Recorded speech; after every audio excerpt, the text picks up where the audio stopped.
Hello and welcome to another episode of Conversations About Conversations. Today I am joined by my special guest, Ben Pariser. Ben works with a company called Restorical Research, and we're going to do a few things today. One, I'm going to ask Ben some questions so we can learn a little bit about who he is, what he does, and what his company does. And number two, we're going to have a conversation about the kinds of conversations he has in his day-to-day role. Ben, welcome to Conversations About Conversations. Thank you, Ivan. It's great to be here, and it's great to have this conversation. I remember meeting you, I guess, about a year ago. Uh, seeing some of the things you posted and reading your book, and I've learned a lot, and there's a lot more to learn, and I appreciate this opportunity. And you know what's amazing about the world we're in? When you say meeting me, we've never actually met in person. Correct. We've talked on the phone, we meet online, and that's, of course, we were ahead of our time.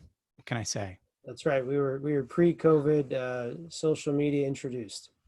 That's right. So first I want to start by having you tell us about your background. Like, how did you get to where you are today? Well, about 4.5 billion years ago. No, I won't start there. You have a good sense of humor. Yeah. I like it. So I grew up in a family of home builders. So I worked on a lot of job sites as a kid and became a home builder as an adult, and grew up on the East Coast and moved out west and came to Seattle and was building. And the last downturn before this one was a tough one, and I became a real estate consultant. And as a real estate consultant, I was helping other people with their properties. And one of those entities was a receivership, and they had a lot of polluted properties. And through that course, I met some people in Indiana that owned a company called Restorical Research, and Jeff Barabitsky and Dave Valinetz. And we started working with one another. And I was very intrigued with the work that they did. They had figured out how to locate historical insurance policies written in the 60s and the 70s and 80s that don't have pollution exclusions. And I became a part of the company. And so for the past 9 years, I've been using my real estate background and leveraging Jeff and Dave's knowledge of insurance to bring our company's services to more and more people who either didn't think that they could use these type of services, or they weren't affordable, or had just never heard about them. So in a nutshell, we help property owners, whether they're public entities or private owners, with pollution problems, find old insurance policies, and then use these old insurance policies to clean up their pollution. I was just about to ask you your nutshell or your elevator pitch. So you anticipated my question. All right. Well, hopefully that was an elevator to the 8th floor. The elevator pitch used to be to the 80th floor, but I've shortened it a little bit. That's the best. I'm going to give everybody an example of a referral I gave to you in case anyone listening or watching this episode wants to refer to you, and we'll tell them later exactly how to refer to you if it comes up. But Right. I had been biking around my city looking for this set of athletic fields that was on a toxic waste site. And so I didn't know it was there, but one of my colleagues said it's there, and I finally found it. And then I gave you a contact to contact the university. And that's the kind of thing that you do, right? Is you contact organizations who may own, for whatever reason, something toxic, something environmentally messy. And then you say, hey, there might be an old insurance contract that would actually pay for you to clean it up. That's exactly right. So a lot of the business development work that I do is researching, identifying, and contacting property owners of polluted properties, or suspected polluted properties. Not everyone that has a polluted property knows it's polluted, but I've been doing this long enough that when I'm driving through town, I can kind of tell if a site is contaminated. And so I'll reach out to those property owners and just like you said, ask them if they know that there might be an old insurance policy that can clean their site up. And I would say, 95% of the time that I make those type of calls, the person at the other end of the line has never heard of what I'm talking about. So there's quite a bit of an education um, an education about using old insurance policies that has to happen. So it falls into two buckets. The person at the other end of the line thinks I'm crazy and wants to get off the phone with me as quickly as possible, or they're genuinely interested and will spend the time to speak with me to see if they want to jump on a second call or meet in person. Okay, so let's learn more about that. So you're driving around Seattle, and you see, I'm just gonna guess here. You see like a property that used to be a gas station. Is that a pretty typical one? Yeah, gas station, or maybe it's just a corner lot. You can tell it's never been a gas station, but Okay. you can also tell that everything around it has been redeveloped, but the site. So then you just assume that it was a dry cleaner or something else that polluted it. Okay. So how do you find out who owns the property?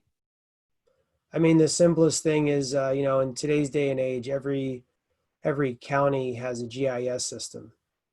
So, in Multnomah County, you've got one, and Pierce County, and, you know, any county pretty much in the United States. So you can type in an address and pretty much figure out who the property owner is. And that property owner, I'd say 50% of the time is a living, breathing person, and the other 50% of the time is a corporation or an LLC of some type.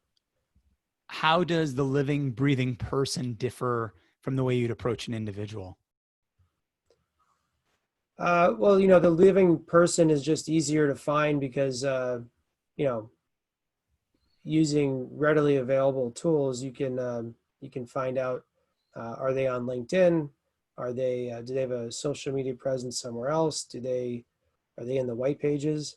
And then if it's a corporation, then you just have to do a little more investigation work to figure out if the corporation is a shell of another corporation or if there's actual people right behind that corporation. Okay, so let's say I'm the guy who owned the corner lot. It's not clear if it used to be a gas station or not, but it's clearly environmentally hazardous. And I pick up the phone because you called me and I say, "Hello, this is Ivan." And what do you say? Say, Ivan, my name is Ben Pariser. I'm with a company called Restorical Research. We've never spoken before. I was driving around the city. I noticed your property. Do you own the site at 123 Main? And, hopefully Ivan says, I do. And I said, Okay. well, I wanted to talk to you about that property. It looks like the neighboring properties have all built up. Have you ever thought about selling that site? Okay. And then I would say something like, I have, but there's an environmental problem. Is that one of No, the no, things people no might one say? comes out and says that because no one really wants to. If they know there's an environmental problem, they probably don't want to advertise that. Okay. So, I might get a response like, yeah, we've thought about, selling the property, but the timing's just not right. Or, we had it under contract about a year ago and then that fell through and we're just going to hold it for now. And I'll go ahead. So your question was a closed-ended question, right? Have you ever wait, what? Maybe I didn't pay. I knew it was closed-ended. I said, have you ever thought about selling your property? Right. And from my podcast, from my book, I'm a big proponent of open-ended questions to Correct. open things up. So I'm wondering if it was that question, it was, what are your plans for the property? With Got it. what are your plans for the property, it's probably going to lead to in question 2 or question 3, the next one, but who knows where it will lead. And that's the point of opening the question is opening things up. Sure, that makes sense. So let's play it from there. So you ask me, what are your plans for the property? And I'll play it. So, Ivan, have you ever thought about what your plans for the property might be? Yeah, well, I ultimately, yeah, there's a good business opportunity because all these things are built up next to us, and we've kind of held on because of some of the unique challenges of owning this property. Can you tell me a little bit about what those unique challenges might have been? All right. So there Or you go, like me. probing. Right. You used my words and probed.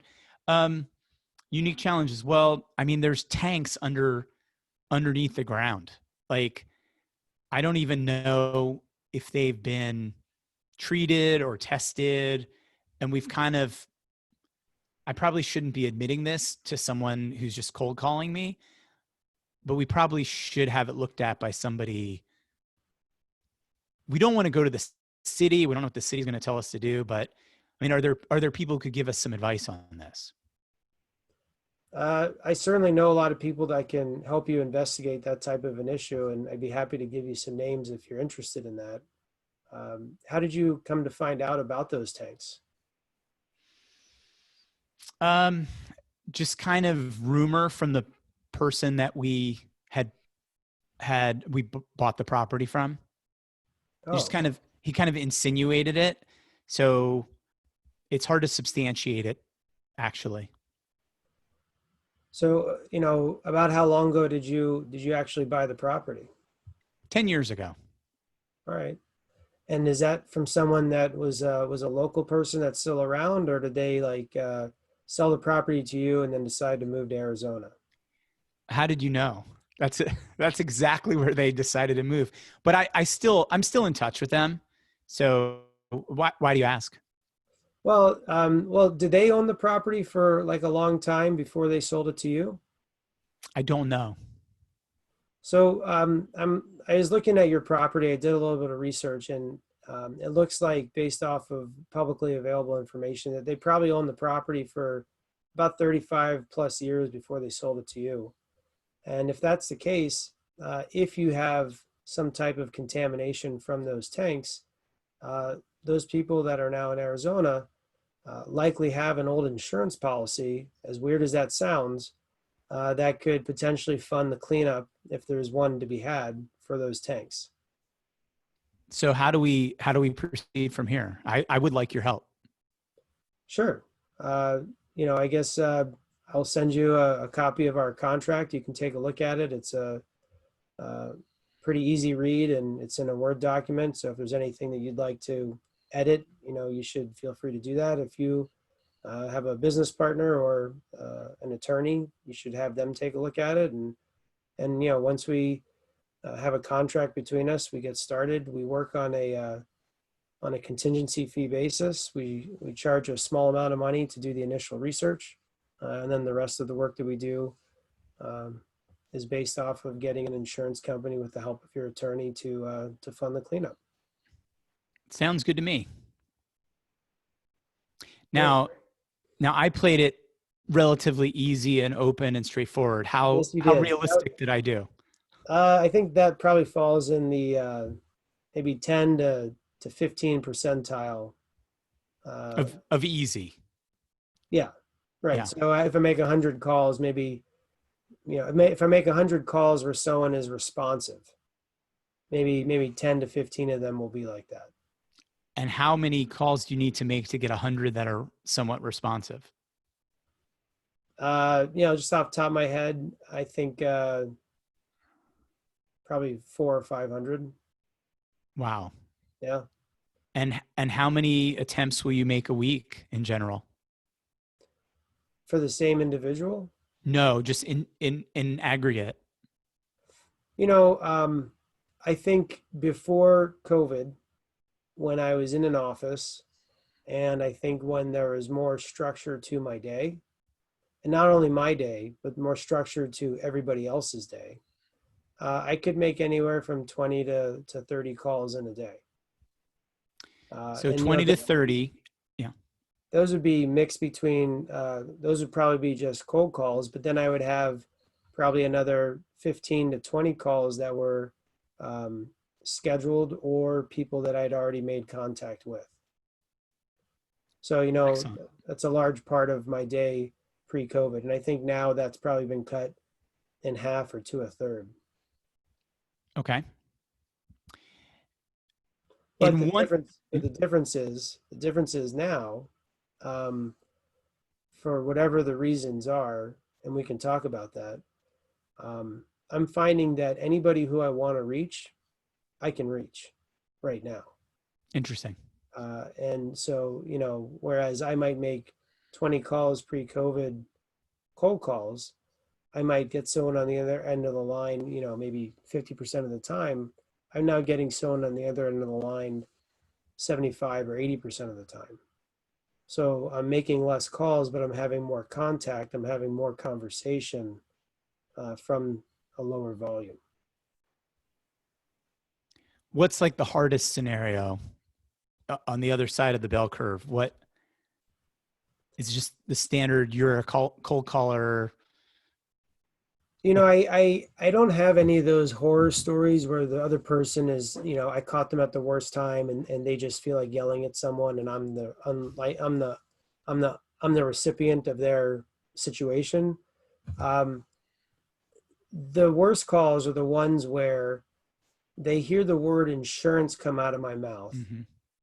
and they believe that either I'm trying to sell them something, sell them insurance. I mean, of course I'm trying to sell them something. I'm trying to sell them my services.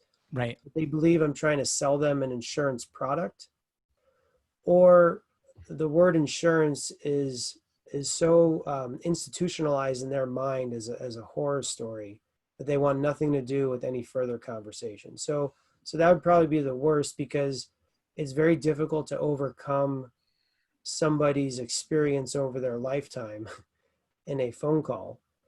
Right. Um, and I've had people hang up on me because they think I'm selling them insurance, and I'll call them right back, and the first thing on my mouth is, I am not trying to sell you insurance. And at that point, I've got a 50-50 coin flip before the person either hangs up the phone or says something like, you've got 60 seconds to tell me what you want. And so, those are probably the hardest um, responses when I reach out to people. Where did you learn your approach? I never really sold anything. I never really thought that I sold anything. I'll say that, right? Okay. When I was a kid, my brother, my older brother, who is a very good salesman, and we're 7 years apart, he had read this book by A.L. Williams called "All You Can Do Is All You Can Do, but All You Can Do Is Enough." And I don't know if that's considered a good or bad sales book, but I read it at a young age. I think I was 12 or 13, and what I got from that was that this guy um, found something that he absolutely believed in, right? His product was selling term life care and term life insurance. And when he realized that that was, in his mind, the best product to sell when it comes to all these other, types of policies, he said it, these are his words. He went on a crusade, and his crusade was to scream from a mountaintop, hey, this is good for you. Um, and it was at that point that he was able to sell his product because he believed in it. And so I read that at a fairly young age, and then I got into real estate development. And you don't realize, doing your regular job, that you're selling when you talk to the banker, or you're selling when you're negotiating with the concrete supplier, or whatever it might be. But then when I became an actual consultant and had to go out and find clients, um, that was a big part of it. I understood real estate. I grew up in it. And so I felt very confident in what I could do. And then when it flipped from real estate to helping people use these old policies, I had an aha moment when I saw what Jeff and Dave could do to real estate. And I had been in many situations with polluted properties, and I had never been told about using these policies. I had been in real estate situations in Florida, in Southern California, in Montana, Idaho, and Washington State. And, that's over 20 years, hundreds of homes, commercial developments, and no one ever told me that this was an option. And so when I found out that you could actually do this, and then Jeff and Dave proved it by showing me to my clients, um, that's where the light bulb went off. And that's where, I approach this every day is, I have a firm belief in this product, and I've seen how it can change individuals' lives. I've seen how it can help communities. I've seen how it can make the difference to a nonprofit developing that building that's going to help, the community or the affordable housing developer. So I know it's sales, but I don't look at it as sales. I look at it as, you know, screaming from a mountaintop like A.L. Williams was talking about when I was 12. Hmm.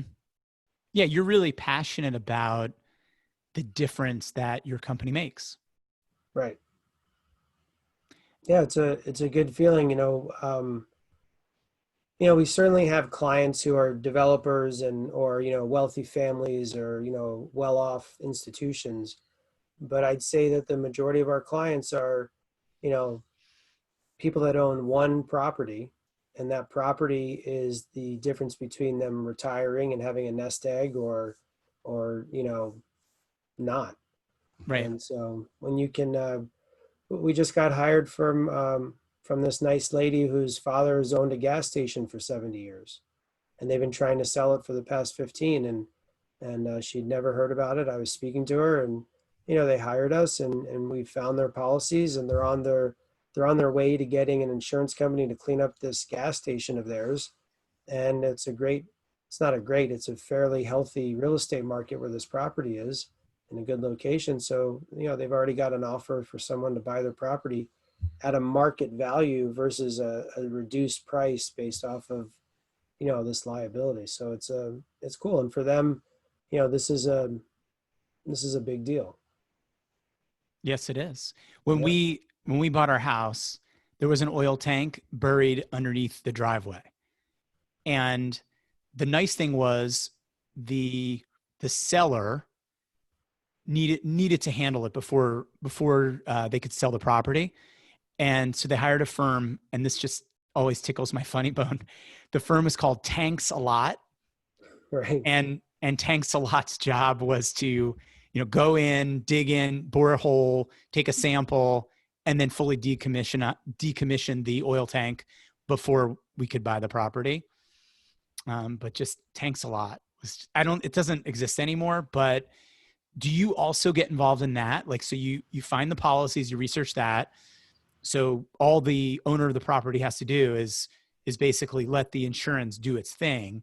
But then do you also coordinate with the different cleanup companies like Tanks a Lot to actually clean up the property? We do coordinate. So our job is kind of to orchestrate the process so that the client, which is the property owner policyholder, um, has someone on their side kind of explaining to them what to expect and what's not reasonable. So for every project, we work with an attorney to make the claim because insurance companies only listen to attorneys. But then we handle the claims management side of it for the policyholder so that they can, understand and see where the money is going. We will help the client choose a consultant if they don't already have one, but most of the time they already have one. And then we'll work with the consultant to make sure that they understand how the insurance process works so that their bills are getting paid.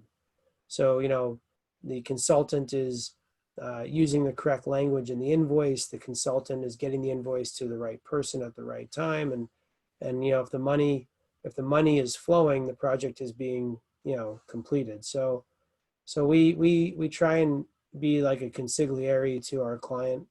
We're not the attorneys, we're not the consultant, but we've done this, hundreds and hundreds and hundreds of times. We can lay out a roadmap and a strategy that's, pretty pretty predictive once we have the insurance policies and we understand the environmental. Did you say conciliatory? Consigliere, you know, Consigliere. yeah, like Yes. from The Godfather, right? Yeah, I loved it. I couldn't step over that. That was Right. fun. Yeah. So basically, you create a conversation with a property owner where you think there's a problem. You listen to their situation, you explore what the circumstances are, and then you have a process and experience with which to come up with solutions to resolve their situation. Like that's like my conversation model clear, create, listen, explore, address, resolve. Like that's what you guys do. You find, it also reminds me, if you've ever seen the movie Pulp Fiction, Sure. when of course they have that scene where he shoots the guy in the car. He didn't completely mean to shoot him, but of course blood is all over, and you call in Mr. Big. And so Wolf. the wolf, Right. thank you. Yeah. So you call in the wolf. You guys are like the wolf. Like if I have a really messy problem, who do I call? The wolf. And speaking of who do I call, you want to give your website address or ways to contact you? Sure. Easiest way to get a hold of me is my cell phone, 206-963-4818. The website is www.restorical.com, restorical.com. And then I'm on LinkedIn. I try and post weekly, although it's been about every other week lately. And Yes. it's usually just about how to use these old policies to address pollution. But those are the best ways to get a hold of me or our company. My email is just my name, Ben at Restorical, and you can email me. Great. Yeah. So if people need an environmental wolf, you can contact Ben on LinkedIn, Ben Pariser, or go to restorical.com. And I really thank you for having a conversation with me about your conversations. Is there anything else that you'd like to say before we wrap up? Yeah, I appreciate being on this. This is my first podcast, and you made it painless. But if anyone made it to the end of this video, I would encourage you to listen to Ivan. I've learned a lot, watching you on LinkedIn and seeing your podcast, but reading your book and I'm improving, and listening is not just you know is not just for work. It's good for your other half of your day with your family, and having a better conversation is better for everybody around you. So I appreciate it. It absolutely is. Thank you for the acknowledgement. But you make me chuckle when you said, if anyone's still listening, because even my wife, my parents, if they get to this end, they trail off. And anyway, that's a whole different story. But I don't want to step on the end here, but suffice to say, thank you, Ben. It was really good to speak with you here today, and appreciate you being a part of this conversation about conversations. Thank you, Ivan. It was great being here. We'll have to do it again. When I have a podcast, I'll invite you on. I would love that. All right. Okay. See ya. Bye.